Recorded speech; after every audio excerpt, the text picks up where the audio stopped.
시청자 여러분 안녕하십니까. 이제 10월 21일 아침 첫 방송이 되겠습니다. 지금부터 전옥현의 한보정론 시작합니다. 이번 시간에는요, 어제 국민의힘 대구 지역에서 토론회가 있었습니다. 어제 대구에서 토론회의 핵심은요, 바로 전두환 대통령과 관련된 윤석열 총장의 최근의 발언, 이것이 이제 다른 3명의 집중적인 공격을 받았고요. 윤석열 총장은 방어하는데 상당히 힘이 들었습니다. 그럼에도 불구하고요, 그 여진 파장 쉽게 가라앉을 것 같지가 않습니다. 그래서 이 내용을 종합적으로 정리해 드리겠는데요. 우선 윤석열 총장 입장에서는 본인의 취지가 잘못됐다. 이거는 위임 정치가 얼마나 좋은지, 예를 들어서 전두환 대통령 때 경제를 살리게 된 것은 바로 김재익 경제수석한테 모든 걸 잘 맡겨가지고 경제를 살리는 데 기여한 것 아니냐. 그러니까 쉽게 얘기해서 대통령이 모든 걸 다 잘 알아가지고 만기칠람하는 형식의 그런 통치보다는 인재를 적재적소에 잘 배치해서 쓰면 국가 경영에 훨씬 더 효율적이다. 이런 점을 강조한 것인데 오해가 있었다. 이렇게 해명을 하고 있지만은요, 그렇게 쉽게 가라앉지 않고 있고요. 이러한 윤석열 총장의 발언과 그리고 해명에도 불구하고 주로 이준석 대표 우선 이 호남분들의 상심이 굉장히 클 것 같다. 빠르게 이 사과 조치를 하는 것이 굉장히 중요하다. 이렇게 지적을 하고 나섰고, 진중권 교수는 이거 경선에까지 부정적 영향이 있을 것이다 라고 얘기하고 있고요. 또 최근에 언론에 많이 보도되고 있는 전효옥 전 의원의 경우에는 윤석열 총장 그렇게 바라는 것이 뭐 그렇게 잘못됐냐, 이런 또 이 해석을 내놓고 있습니다. 그래서 이 내용을 전반적으로 쭉 정리해서 말씀을 드리겠는데요. 자, 우선 이제 호남 지역에 있는 분들, 그리고 또 여권에서는 당연히 이것을 굉장한 이 호재로 삼을 그런 기세가 아주 강하게 풍깁니다. 특히 이제 호남 분들의 경우에는요, 그 상처, 마음에 뭐라 그럴까요? 이 고통과 분노, 굉장히 동시에 상존한다. 충분히 이해가 되는데요. 그렇지만은 또 이 상식적인 입장에서 또 볼 때에도 이 5.18과 관련해서 전두환 대통령, 이 생각을 표현하는 것은 5.18이 갖는 정치적인 민감성에 비교해 볼 때 굉장히 신중을 기해야 되는데, 그런 점에서는 윤석열 총장이 이런 얘기를 꺼낸 것이 좀 아쉽다라고 우선 생각이 듭니다. 그리고 이제 또 언론에서는요, 왜 윤 총장이 이렇게 이상한 얘기를 자꾸 많이 하느냐, 그런 의도와 관련해서, 그리고 이번에 이제 전두환 대통령 발언과 관련해서는 사과를 거부하고 있어요. 그래서 사과를 왜 거부하느냐, 그리고 그것을 왜 그렇게 얘기하느냐, 이런 거와 관련해서는요, 50대 이상의 보수층들, 집토끼, 그리고 당원들을 대상으로 결속력을 높여가지고 이번 이제 11월 5일 날 경선 최종 발표가 되는데, 이번 선거에서 당원들의 전폭적인 지지를 확보하기 위해서 한 이러한 강성 발언이 아니냐, 이런 해석도 나오고 있어요. 그래서 맨 먼저요, 이 발언의 내용과 그리고 이제 해명, 이런 거를 말씀을 드린다면, 윤석열 총장이 말이죠, 이렇게 얘기했습니다. 군사 쿠데타와 5.18을 빼놓고 나면 잘못이 있다 한다 하더라도 정치는 잘했다. 이렇게 얘기를 했어요. 그리고 정치는 잘했다. 그리고 그렇게 얘기해서 이제 이게 이제 문제가 쭉 되니까 그것을 이제 해명을 해 나오고 있는 상황입니다. 이 해명. 그런데 그 해명이 쉽게 이루어지지 않아서 지금 문제가 계속 되고 있는 거예요. 그래서 이제 토론회 석상에서도 또 해명을 했어요. 그러니까 이제 토론회 석상에서는 국민의 민생을 챙기고 청년 일자리를 만들고 이러기 위해서는 정말 수단과 방법을 가리지 말아야 하고, 거기서 말하는 정치라고 하는 것은 최고의 전문가를 뽑아서 맡기는 위임의 정치라는 말씀이다. 그런 식으로 국회에서 계속 말씀하지 말아달라. 이런 또 입장문을 토론 석상에서는 또 밝혔습니다. 자, 그리고요. 그리고 또 윤석열 총장의 경우에는 추가적으로 계속해서 이게 문제가 되니까 또 이런 입장을 또 내놨어요. 전두환 정권이 독재를 했고 자유민주주의를 억압했던 것은 두말할 필요도 없는 역사적 사실이다. 당시 대학생이었던 저는 12.12 모의 재판에서 판사 역할을 하면서 당시 신군부 실세 전두환에게 무기징역을 선고했던 사람이다. 저의 역사인식은, 의식은 그때나 지금이나 변함이 없다. 이렇게 강조를 하고 있습니다. 예. 자, 그럼에도 불구하고 여하간 계속해서 문제시 되고 있어요. 예. 자, 그렇다면은 이러한 이준석 대표의 발언, 그리고 이제 해명, 다 아는 사람들 다 알잖아요, 이제. 예. 이거와 관련해서 이준석 대표가 뭐라고 입장을 밝혔는지 말씀을 드리면, 이준석 대표도 기본으로는요, 이거 빨리 사과하라라는 압박의 메시지, 방점이 전달되어 있어요. 방점이 찍혀 있습니다. 자, 이준석 대표가 그러니까 어제 오후에 이기상의 뉴스공감 여기에서 뭐라고 했냐면요, 빠르게 논란을 정리하려면 본인의 정확한 입장 표명, 특히 이러한 발언에 상처받은 분들에 대한 사과 표명도 있어야 한다. 사과 인색할 필요가 없는 문제로 진심이 전혀 그런 게 아니었다면 표현상 실수에 대해 겸허히 사과하는 것이 깔끔하게 논란을 종결하는 것이다. 그리고 경제나 이런 분야를 위임해서 김재익 수석 이런 분에게 맡긴 것이 잘했다는 표현을 하려면 전두환 전 대통령이 다른 건 다 문제가 있는데 경제 부분 하나에서 김 수석에게 위임한 것 정도는 좋은 평가를 할 수 있다라고 했으면 오해가 적었을 텐데 표현이 거꾸로가 됐다. 그러면서 윤 후보가 전두환 전 대통령을 옹호하기 위해서 이런 발언을 했다기보다는 아까 말했듯이 표현 기술상의 문제가 갔다 온다. 4.1, 5.18이나 12.12 이런 것들을 제외한 나머지는 괜찮다는 취지로 이야기한 게 진심이라고 보기는 어렵다. 다만 표현하는 과정에서 그런 논리관계가 틀린 이야기를 하다 보니까 지탄받는 것이라고 생각한다. 그러면서요, 윤 후보는 호남 쪽에서 많은 기대를 하고 있는 후보였는데 학창시절에 전두환 전 대통령 모의 재판에서 사형을 구형했다는 얘기가 나올 정도에서 보수정에서 새로운 각오로 호남 문제에 대해 본인 의사가 표현될 거라고 기대했는데 그 기대가 정반대의 형태로 나타나니까 실망하는 분들이 있는 것 같다. 이렇게 입장을 발표했어요. 자, 그러면은 이준석 대표 저도 상당히 공감이 가는 그런 입장이다 이렇게 생각하는데요. 특히 이준석 대표가 이렇게 연거푸 압박을 하고 상처받으신 분들, 특히 호남 분들이 크다. 그리고 이 논리의 전개, 즉 기승전결이 정반대로 됐다는 거 아니겠어요? 상당한 일리가 있다고 봅니다. 자, 그러면 왜 이준석 대표가 이러한 윤석열 총장의 표현에 대해서 일격을 가하고 있느냐? 제가 보기에는 가장 중요한 것이 김종인 비대위원장이 맨 먼저 한 게 5.18 묘지에 가서 무릎 꿇고 사과를 했잖아요. 그리고 이준석 대표도 대표가 되고 나서 맨 먼저 간 데서가 바로 5.18 묘지였어요. 물론 대전 한번 들렸다 갔지만, 이러다 보니까 지금 현재 국민의힘에서는 외연 확장이라고 하는 측면에서 더군다나 이제 내년 대선을 앞두고 있는 상황에서 호남 지역에 공을 들이고 있는, 즉 이 서진 정책에 상당한 기대를 걸고 있는데, 이 김종인 비대위원장과 이준석 대표가 역점을 두었던 호남 끌어안기, 이러한 전략, 외연 확장 전략에 윤 후보의 발언이 말하자면 상당한 부정적 효과를 줄 것이 아니겠느냐, 이런 큰 틀에서의 우려가 기본적으로 작용하고 있는 것 같습니다. 자, 그렇기 때문에 윤석열 총장 공식적으로는 이렇게 여론의 압박과 비판, 그리고 당내 다른 3명의 강한 비판에도 불구하고요, 문명하게 사과라는 입장은 밝히지 않고 있어요. 그래서 그리고 이 당내 캠프 안에서도 이거 사과해야 된다 이렇게 얘기했지만은 윤석열 총장이 받아들이지 않았다라는 그런 보도가 나오고 있습니다. 그래서 이 대목에 대해서는요, 그리고 윤 총장도 TV 토론에서 말이죠, 이번 TV 토론이 다 끝나고 나면 바로 광주에 가서 입장을 발표하겠다. 그리고 호남민들에게 진실된 본인의 마음을 전하겠다. 이렇게 됐는데요.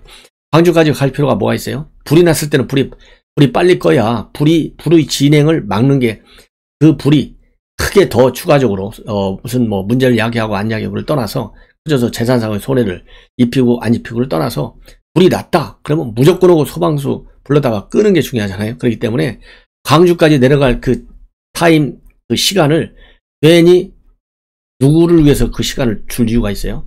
바로 시간을 줄 이유 없이 바로 입장을 내놔라. 그래서 광주 가서 내놓을 입장 하나서부터 10까지 다양한 입장이 있을 거 아니에요. 그러면 우선 이 5.18과 관련된 발언, 더군다나 지금 민주당 여권에서는요, 5.18 왜곡하면 처벌하는 이런 법까지도 갖다 만들어 놓은 게 민주당이잖아요. 이게 민주당이 왜 그렇습니까? 호남의 강한 지지를 바탕으로 한 민주당판 외연 확장 전략이잖아요. 그래서 여기에 말려들 필요가 없어요. 더군다나 이 송영길 대표까지 나서서 지금 비판하고 있잖아요. 이완용이한테 나라 팔아먹지 않아서 팔아먹은 거 빼놓고는 다 잘했다. 라고 얘기하는 거와 똑같다. 이런 식으로 지금 비판이 들어오고 있거든요.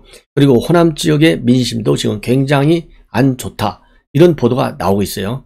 그렇기 때문에 이것은 빨리 불을 끄는 것이 가장 중요한 수단이다. 그리고 방법이고 그게 지름길이다. 라고 말씀을 저는 드리고 싶습니다. 그래서요, 유승민 후보, 유승민 후보, 그 다음에 홍준표, 원희룡 일제히 비판을 했어요. 예, 일제히. 그래서 유 후보는 12.12 쿠데타 당시 79년이면 윤 후보가 대학교 1학년 때일 것이고, 그리고 80년은 5.18은 윤 후보가 대학교 2학년 때이다. 누구보다도 사회와 나라 문제, 역사 문제의 감수성이 예민할 때인데 윤 후보의 역사인식이 어떻게 된 건지 굉장히 궁금하다. 이렇게 비판했습니다. 그리고 또 이 박근혜 전 대통령을 예로 들면서 전두환 군부는 공과 과를 나누어서 평가를 못한다고 지적하고 있어요. 그래서 박정희 대통령은 공과 과가 있고 민주주의를 억압한 것은 과고, 수천 년 이어진 가난과 보릿고개에서 해방시켜준 것은 공이다.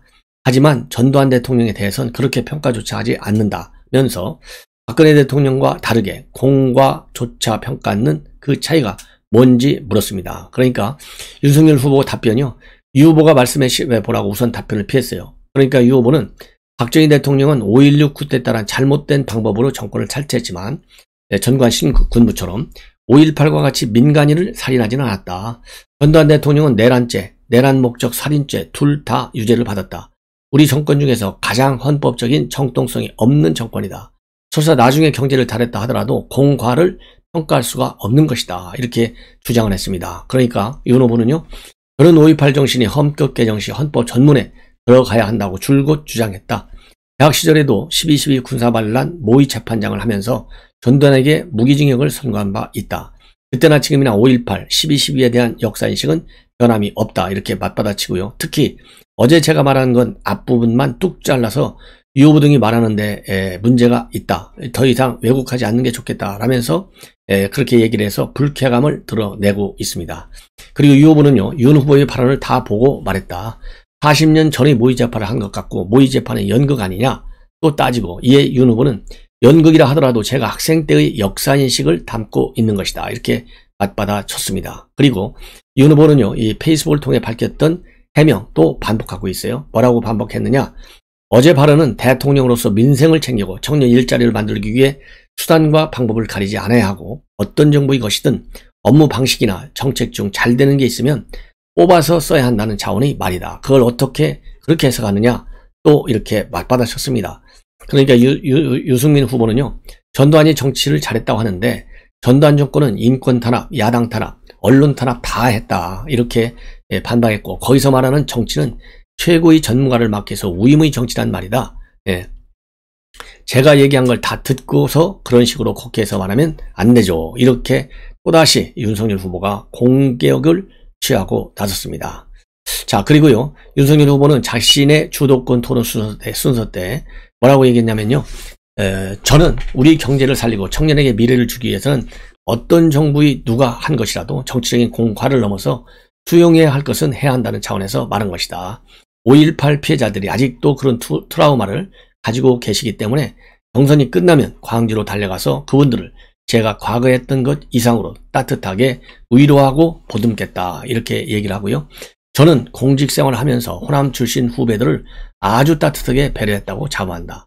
저야말로 지역감정이 전혀 없는 사람이고 제 발언의 진위를 오해하는 일부러 왜곡하는 것은 하지 말아주시고, 저 역시 호남에 대한 연민과 애정, 따뜻한 마음이 있다. 제가 집권하면 대구 경북뿐만 아니라 호남 지역의 발전을 위해 노력하겠다. 이렇게 강조를 했습니다. 그럼에도 불구하고 홍준표 후보, 우리가 50과 단절하기 위해 피라는 노력을 했다. 50 때 정치가 있었나? 독재만 있었다. 이렇게 지적하고요. 윤 후보 측에서 저보고 50 때 뭐 했냐고 하는데 저는 검사하면서 전두환의 형도 잡아 넣은 사람이다. 이 점을 또 강조했어요. 그러면 이렇게 되니까 이 윤석열 후보가 이 홍준표를 바로 반기겠습니다. 홍준표 후보는 지난번 대선 나오셔서는 전두환 대통령 계승하겠다고 하셨지 않았느냐, 이렇게 바로 반박을 했고요. 이 원희룡 후보, 저는 박정희 전 대통령의 욕인술이 전설이라 생각한다. 전설이라 생각한다면서 대통령으로서의 인사 철학을 물었습니다. 그리고 윤 후보가 전두환 때의 정치를 갖다가 우임의 정치라고 말한 것을 또 꼬집는 이런 발언이라고 생각이 됩니다. 그러니까 용인술이다 이렇게 이제 치켜 올리면서도 인사 철학을 물었다는 얘기는 결국 우임 정치라고 하는 사고 자체가 잘못됐다라고 하는 점을 원희룡 후보는 지적하고 있어요. 그러니까 윤 후보는 나름 생각한 바에 따르면 박정희 전 대통령은 권력을 쥐어줄 때 늘 나눠서 서로 견제하도록 했고 경제에 관한 권한을 줄 땐 실력 있는 사람을 뽑아서 믿고 맡겼다. 이런 측면에서의 용인술을 본받을 측면이 있다는 취지의 답변을 했습니다. 그러니까요, 이 원희룡 후보가 인재를 알아보기 위해선 최소한의 식견과 안목이 있어야 되는데 어느 정도의 식견과 안목이 필수적이라고 보느냐 이렇게 또 다시 물었습니다. 그러니까 윤석열 후보는요, 나와 같은 진영, 나한테 충성할 사람 이런 데서 벗어나서 정말 국민을 위해 똑바로 일할 수 있는 사심을 다 버리고 인사하면 좋은 결과가 있을 것이라고 생각한다. 예. 그리고 또 어제 토론에서는요, MB와 박근혜 대통령에 대한 수사, 얼마나 이거 가혹한 거냐 아니냐 이걸 두고 또 공방이 이루어졌습니다. 이 얘기는 결국 뭡니까? 이 TK 지역, 이 경북이 전직 대통령의 고향이자 또 국민의힘 핵심 지역이기 때문에 50대 50의 당원 이 표심 무섭잖아요. 이거를 챙기기 위해서 이 공세가 어제 하루 종일 전두환 대통령과 관련된 이런 질문으로 이어진 것이 아니겠느냐. 그래서 홍준표 후보가요, 박근혜 정부의 문영표 전 복지부 장관 수사할 때 박근혜 불면 봐주겠다라고 말한 사실이 없느냐. 김관진 장관 때도 이명박이 시켰다고 하라라고 했다고 들었는데 어떻게 된 거냐. 예. 그러면서요, 전직 대통령 2분을 수사했는데 박 전 대통령의 경우에는 18개 혐의, 그리고 이명박 전 대통령의 경우에는 16개 혐의다. 저절로 드러난 것이냐 아니면 이잡듯이 수사를 해서 드러난 것이냐 이렇게 추궁했어요. 이러니까 윤석열 후보는 터무니없는 말을 하고 계신다. 중앙지검장이 누굴 직접 신문하는 것 봤냐. 이렇게. 그리고요, 검사해보셨으니 아실 것 아니냐. 수사하면 압수수색하고 다른 사람 범죄 수사하면 사건이 고구마 줄기처럼 나오지 않느냐. 정치적 목적을 갖고 표적으로 해서 없는 것을 만들어내야 한다는 생각으로 한 것이 결코 아니다. 이렇게 반박을 했습니다. 그리고 홍준표 후보 본인의 주도권 토론 때는요, 2019년 4월 25일 조선일보 보도를 보면 박근혜 전 대통령의 형 집행 정지를 윤 후보가 중앙지검장 자격으로 반대했다고 돼 있다. 박근혜 이명박 자택을 검찰에서 경매 조치한 건 너무한 거 아니냐 이러면서 다시 또 공격을 했습니다. 이에 대해서요, 윤석열 후보는 형 집행은 검사장 임의로 하는 게 아니다. 형 집행위에서 결정했다. 법원에서 환수 조치가 내려지면 기계적으로 경매가 되는 일이다. 예외를 두기 힘들다. 이렇게 방어 전설을 폈습니다. 예. 자, 그리고 참고적으로 이제 호남권 동향을 말씀을 드리겠습니다. 지금 현재 보도에 따르면 호남 민심이 상당히 부글부글 끓고 있다. 이런 보도가 나오고 있어요. 자, 그래서 전반적으로 이 광주 호남 지역 주민들 사과와 사퇴를 촉구하는 등 거세게 반발하고 있다. 이렇게 지금 언론에 보도가 되고 있습니다. 그래서 5.18 기념재단, 그 다음에 5월 세 단체, 즉 유족회 부상자회, 그 다음에 구속 부상자회가요, 윤석열 총장과 국민의힘의 사과를 요구했습니다. 그리고 민주당 호남 지역 국회의원 25명도 기자회견을 열고 윤 총장의 발언을 망언이다 이렇게 하면서 후보직 사퇴를 촉구하고 있고, 민주당 광주시당과 전남도당에서도 잇따라 성명을 내고 윤 총장의 발언을 비판하고 있고, 정의당도 마찬가지다. 예. 자, 그래서요, 이게 더 이상 이 윤석열 총장에 대한 악재로 작용하는 것도 막아야 되겠고요. 특히 이것이 우리 국민의힘이 지금 외연 확장이 굉장히 절실하잖아요. 왜냐하면 이번 토론은 그 어느 때보다도 박빙의 이번 대선이 될 것이다 라는 전망이 굉장히 힘을 얻고 있어요. 그렇기 때문에 윤 총장 개인 차원에서 뿐만 아니라 우리 당의 말하자면 전략적 지지 기반을 확충한다는 이런 큰 틀에서 보더라도 윤 총장의 어떤 사과, 추가적인 입장 표명이 굉장히 시급하다. 이렇게 다시 한번 저는 강조하고 싶습니다. 예. 자, 그래서요, 왜 이렇게 그러면 윤 총장이 실언을 자주 하느냐? 이 언론 분석을 보면요, 이 국민일보 분석인데 첫 번째가요, 여의도 정치권 언어에 익숙하지 못하다. 두 번째가 보수 기질의 직설적 성격이 아직도 가지고 있어서 많이 남아 있어서 주변의 눈치를 안 보는 스타일이다. 세 번째, 비유를 즐기고 설득하려는 표현을 쓰다가 자꾸 자충수에 빠지는 것이다. 그리고 정치권 참모들과의 소통에 상당한 빈틈이 있기 때문이 아니냐. 이런 지금 보도가 나오고 있습니다. 네. 그리고요,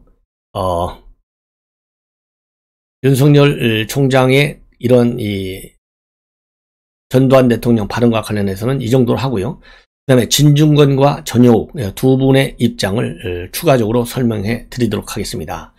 자, 이런 사과를 거부하고 있는데요. 진중권 교수는 이러한 윤석열 총장의 입장과 관련해서 이거 치명적 결과를 가져올 것이다 경고하고 있어요. 그래서 어제 자신의 페이스북을 통해서 윤석열의 이번 발언은 발언 자체도 문제지만 사과를 거부하는 것이 더 큰 문제다. 개인적 고집인지 보수 중에 호소하려는 전략인지는 모르지만 이번 발언의 정치적 후과는 그의 다른 실언들과는 차원이 다른 것이다. 국민의힘 대선 경선에도 아마 부정적 영향을 미칠 것이다. 이렇게 굉장히 심각하게 평가를 하고 있습니다. 자, 그리고 이 전효욱 의원은요. 전효욱 의원은 그러니까 이 전효욱 의원의 평가는 그러니까 앞에서 얘기한 진중권 교수의 평가하고는 정반대입니다. 전두환 정치는 잘했다라고 한 말이 틀린 말이냐? 그래서 윤석열 총장을 엄호하고 있습니다. 그러면서요. 전효욱 전 의원은 윤석열 총장이 망언한 것이 없고 윤석열 후보를 때리기가 여야 불문 원팀이 된 듯하다. 예, 그리고요. 또 윤 총장의 이런 말을 보면 독해력이나 이해력을 거둘 필요도 없이 최고 전문가에게 일임했다고 한 점을 강조한 것이다. 그러면서요, 바로 이 김재익 수석 얘기를 하고 있어요. 이것과 그 다음에는 문재인 정권의 장하성, 김수현, 김상조 전 정책실장들 그리고 김현미 국토부 장관을 언급하면서 진짜 국민들 고생하고 있다라고 비난했는데 이 비난은 전두환 대통령이 그만큼 김재익 경제수석이 진짜 경제대통령을 차렸다라고 강조한 것에 다름 아니지 않느냐. 그래서 이건 잘못이 없다. 망언이 아니다. 이렇게 말하면 엄호를 하고 있어요. 그리고 홍준표 의원을 언급하면서 홍 의원은 기억에 없다고 하겠지만 2017년도에 박정희와 전두환 그 뒤를 잇는 TK 희망이 되겠다라고 했다면서 옹호 발언보다도 이러한 홍준표의 입장이 훨씬 더 수위가 높은 것이다. 예, 이렇게까지 옹호하고 있어요. 그리고 원희룡 지사에 대해서도 말이죠. 지난 대선을 앞두고 전두환 전 대통령한테 3배까지 가서 넙죽 엎드려 큰절한 사람이 아니냐. 이런 또 이 자료까지 찾아서 반박을 하고 있습니다. 자, 그리고 이제 문제가 뭐냐. 이번 대선에서 굉장히 특이한 점이요. 검찰의 개입 강도가 그 어느 때보다도 강하다. 그래서 사생결단식 대선이 그 어느 때보다 심각한 그런 국면으로 흐르고 있고요. 그래서 그러다 보니까 서로가 감옥을 보낸다는 거예요. 이재명이는 윤석열 측에서는 이재명이를, 홍준표는 아예 둘 다 감옥에 갈 것이다. 이렇게 또 입장을 내놓고 있어요. 자, 그래서 이번 대선은 그야말로 이 검찰이 결국은 키를 가지고 있는 것이 아니냐, 그런 우려와 그리고 비판, 그런 전망이 힘을 얻고 있는 상황입니다. 자, 시청자 여러분, 이것으로 오늘 첫 번째 방송을 마치고 또 이어서 이재명과 관련된 뉴스, 오늘도 뭐 엄청 많이 나오고 있어요. 예, 이 백현동 사태가 굉장히 또 심각합니다. 대장동에 이은 제2탄 큰 것이 백현동 사태예요. 그래서 우리 언론에서도요, 특히 우리 보수 매체에서 이 백현동에 대한 취재 좀 더 활성화시켜야 될 것 같습니다. 예, 시청자 여러분, 이것으로 본 방송을 마치고요. 꼭 알람을 설정하시고 제 방송을 많이 들어주시면 정권 교체에 우리 모두가 손잡고 뛰는 것이 아닌가 하는 생각이 들어요. 감사합니다.